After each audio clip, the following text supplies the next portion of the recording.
Hello, my name is Dan Nelson. Thank you for joining me today. One of the main things I do as an artist is wedding paintings, and in this video I'm going to show you nearly the entire acrylic process before I move on to oils. As you can see, I start out all of my paintings with a crazy abstract underpainting and then begin doing the big lines, in this case the architecture, with a light colored paint.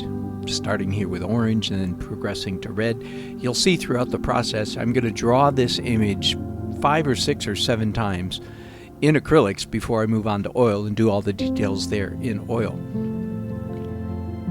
It was about 10 or 12 years ago that I discovered that I enjoyed using these black pencils in my paintings. It's a very unconventional technique, but I like the way the scratchy lines interact with the otherwise smooshy painting lines.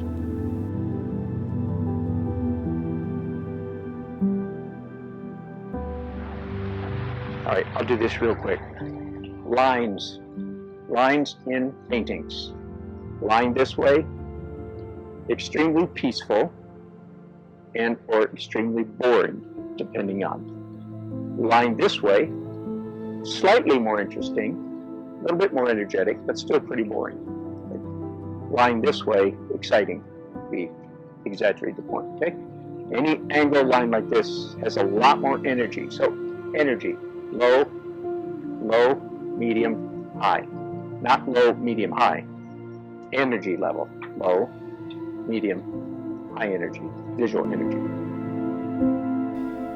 And while I'm on the subject, I'll take a quick detour to show you some examples. You can see how these stairs make this painting happen, but look at this painting. The shadow on that wall at an angle is what makes this painting work. I call diagonal shadows the secret weapon of composition. That roof helps, but look at the shadows on the side of this wall. That's what really makes it work. And here's one of my favorite paintings of 5 points. This painting would not at all be what it is if it weren't for these angled sunshine shadow lines on the sides of these buildings.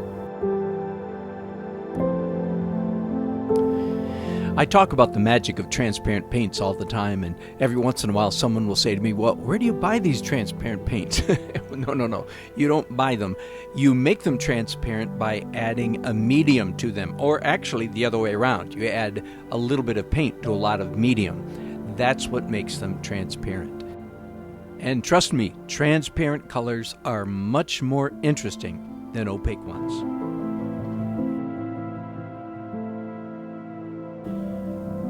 And I really have to say something here about painting with 2 hands, don't I? You should do it. I used to be really nice to my students and say, oh no, I paint with 2 hands, but you probably won't. Well, I've changed my mind completely. I've gotten more ornery as I've gotten older. One of the things that convinced me not to be so nice was, listen, every musician you know uses 2 hands. And nobody looks at a man or woman playing the piano and say, golly, look at that person, they're using 2 hands. Come on, you should use 2 hands. God gave them to you. Use them. You really do paint better when you're employing both sides of your brain.